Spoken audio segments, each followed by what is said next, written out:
मैं इस वक्त नॉर्थ इसराइल के जर्जीरा इलाके में हूं, जहां पर ईरान के मिसाइल अटैक ने तबाही मचाई है। यह वो इलाका है जो लेबनान बॉर्डर के नजदीक है और ईरान की तरफ से लगातार मिसाइल अटैक्स का सिलसिला जारी है। हालांकि यूएस का दावा है कि ईरान की ताकत कम हुई है, लेकिन जिस तरीके से ईरान एक के बाद एक मिसाइल अटैक कर रहा है, उससे लग रहा है कि ईरान पूरी ताकत के साथ मुकाबला कर रहा है। दूसरी तरफ से हिजबुल्लाह भी लगातार इन्हीं इलाकों में अटैक कर रहा है, क्योंकि यह इलाका नॉर्थ इसराइल का इलाका है। यानी इसराइल को दो तरफ से मिसाइल आते हैं, रॉकेट्स आते हैं, एक तो हिजबुल्लाह की तरफ से और दूसरा ईरान की तरफ से।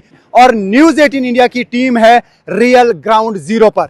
इर्द गिर्द क्या तबाही हुई है वो हम इन विजुअल्स में आपको दिखाने की कोशिश करेंगे, क्योंकि यह अटैक जब हुआ तो पूरे इलाके में तबाही हुई है और यहां पर गाड़ियों के साथ साथ बिल्डिंग्स भी तबाह हुई हैं। तो जर्जीरा में हुए इस अटैक के बाद यहां पे इस्राएली फोर्सेस और बाकी एडमिनिस्ट्रेशन के लोग यहां पे पहुंच गए हैं और अब यहां पे ये सब कुछ डेमोलिश किया जा रहा है। ये बिल्डिंग्स जो तबाह हुई हैं इनको यहां पे डेमोलिश किया जा रहा है और मैं दिखाने की कोशिश करूंगा।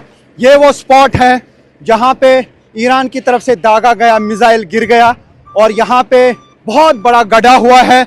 अब इसको भी फिल करने की कोशिश की जाएगी, क्योंकि जब इसराइल में कहीं अटैक होता है तो फौरन यहाँ पे टीमें आ जाती हैं और एक तो उन बिल्डिंग्स को गिराया जाता है जो तबाह हो जाती हैं और उसके साथ साथ उन गढ़ों को बहुत जल्द जो है वो भरा जाता है। और आप देख सकते हैं यहाँ पे इस्राएली डिफेंस फोर्सेस और बाकी पुलिस और जितना भी यहाँ पे लोकल मेयर और एडमिनिस्ट्रेशन के लोग हैं वो यहाँ पे पहुँच चुके हैं, लेकिन इर्द गिर्द काफ़ी तबाही हुई है।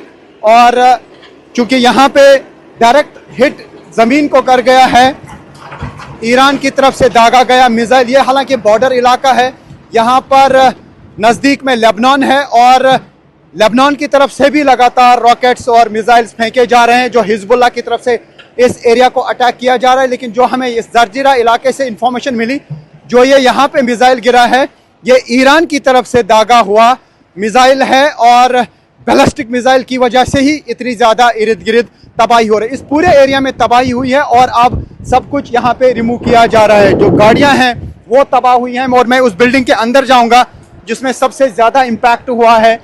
और अब ये आप देखिए कि इसकी दीवारें ख़त्म हो चुकी हैं, सब कुछ यहाँ पे तहस नहस हो चुका है और अब यहाँ पे मलबा हटाया जा रहा है और अब इस बिल्डिंग को गिराया जाएगा। तो हम यहाँ पे देख पा रहे हैं ये तबाही आप देख सकते हैं। न सिर्फ यहाँ जो इर्द गिर्द की बिल्डिंग्स हैं सब बिल्डिंग्स तबाह हो चुकी हैं और गाड़ियाँ जहाँ जहाँ पे भी थी वो तबाह हो गए हैं और अब इन मशीन्स को यहाँ पे लाया गया है। और आप देख सकते हैं किस तरीके से इस बिल्डिंग के अंदर पहले ये मलबा हटाया जाता है, फिर बिल्डिंग को फौरन जो है वो डिसमेंटल किया जाता है। यानी इसराइल में जहाँ जहाँ पे भी मिसाइल से तबाही हो जाती है उसको फौरन जो है कवर करने की कोशिश की जा रही है। जहां बिल्डिंग ज़्यादा ख़राब हुई हो उसको रिमूव किया जाता है और गाड़ियां फौरन हटाई जाती हैं। लेकिन अभी भी यहां पे आप देख सकते हैं कि भारी तादाद में यहां इस्राएली फोर्सेस हैं और न्यूज़ 18 इंडिया लगातार बना हुआ है इसराइल में जगह जगह पर ग्राउंड ज़ीरो पर, चाहे वो नॉर्थ का इसराइल का साइड हो या लेबनान बॉर्डर के साथ का एरिया हो, हाइफा हो, जेरूसलम हो, टेल अवीव हो, जहाँ जहाँ पे भी अटैक्स हो रहे हैं, जहाँ जहाँ पे भी मिसाइल या रॉकेट्स दागे जा रहे हैं, वहाँ पे हम पहुँचकर दुनिया को दिखाना चाहते हैं कि अभी इस युद्ध में कहाँ पे किस तरीके की तबाही हो रही है। लेकिन जिस तरीके से यूएस को शायद लग रहा था कि एक हफ्ते के अंदर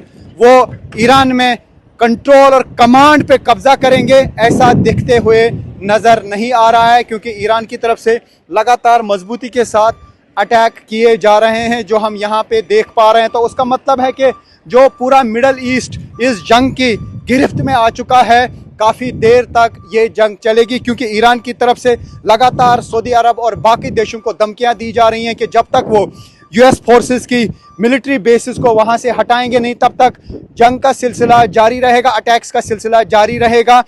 दूसरी तरफ नेतन्याहू ने भी कहा है कि ईरान पे वो लगातार ज़ोरदार अटैक करते रहेंगे।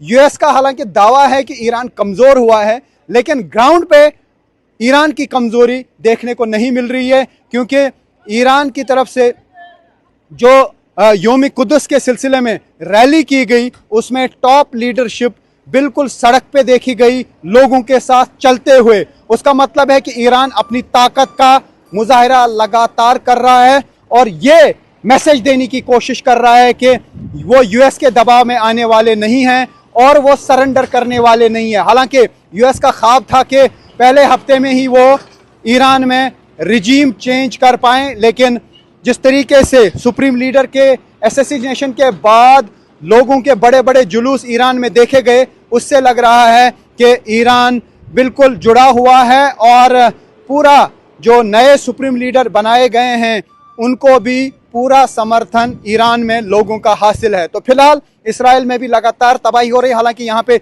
ज़्यादा जानी नुकसान इसलिए नहीं हो रहा है क्योंकि यहाँ पे बम शेल्टर्स हैं, जो ही सायरन बजती है लोग बम शेल्टर्स में जाते हैं, लेकिन प्रॉपर्टी डैमेज हर तरफ से देखने को मिल रहा है, चाहे वो नॉर्थ हो, हाइफा हो, टेल अवीव हो, जेरूसलम हो या बाकी एरियाज हो। Rifat Abdullah, news 18 India.